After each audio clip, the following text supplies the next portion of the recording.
Sir 60 वर्ष झालेली आहेत आणि इतकी चपळता त्यांच्यात आहे. मला असं वाटतं मला कामाचा अनुभव नाही आहे, पण मला असं वाटतं कामात सुद्धा ते तेवढेच फास्ट असतील. अजिबातच त्यांना मला वाटतं शांत हळूहळू एखादं काम करावं असं वाटत नसेल.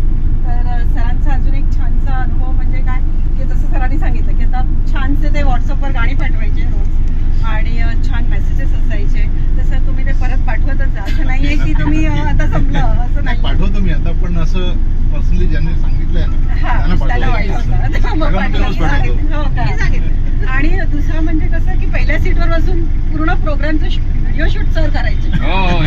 आपण मिस करणार आहोत ते व्हिडिओ शूट आणि सर आणि त्यांची माझी ओळख म्हणजे आम्ही स्टॉपवर साधना मॅडम आणि मी आणि सर एका स्टॉपवर आम्ही असायचो.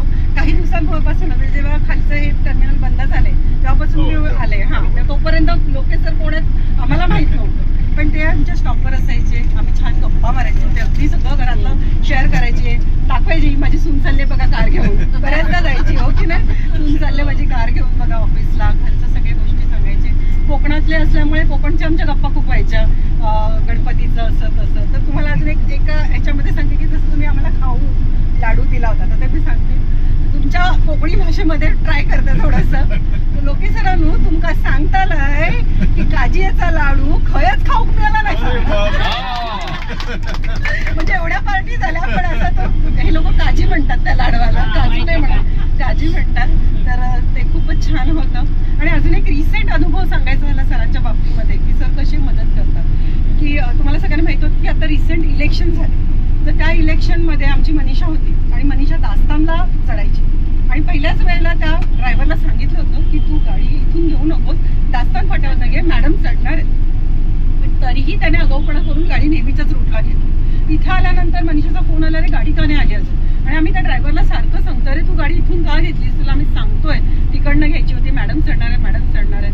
तर बाकी बसमधली लोक म्हणायला लागली आता जाऊ दे गाडी, कारण की आता पुन्हा टर्न घ्यायचं आणि पुन्हा दास्तानला जायचं म्हणजे 15 ते 20 मिनिटाचा फरक पडणार होता. तर बाकीची इतर लोक म्हणायला लागले की नाही गरज नाही, आता जाऊ दे, मॅडमला सांगा एसटीने या, कसं पण या.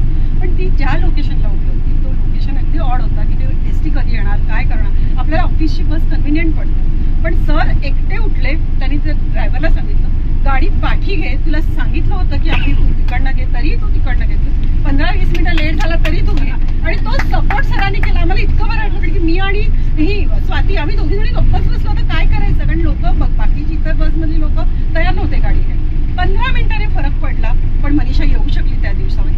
आणि त्या दिवसापासून त्या ड्रायव्हरने गाडी पुन्हा तिथूनच आणली, कधीच त्याने दुसऱ्या रस्त्याने आणले आणि मनीषा रोज येऊ शकली. त्यामुळे लोके सरांचं खरोखर खूप कौतुक आणि ते सगळ्यांना अशीच मदत करतात. त्यांचं म्हणजे अगदी हा गुण वाखाणण्यासारखा आहे. लोके सर तुम्हाला खूप छान छान आयुष्य जावं तुमचं रिटायरमेंट, आणि खूप खूप मजा करा, एकदम फिरा, सगळीकडे एकदम फिरा, तुमचा छंद जोपासा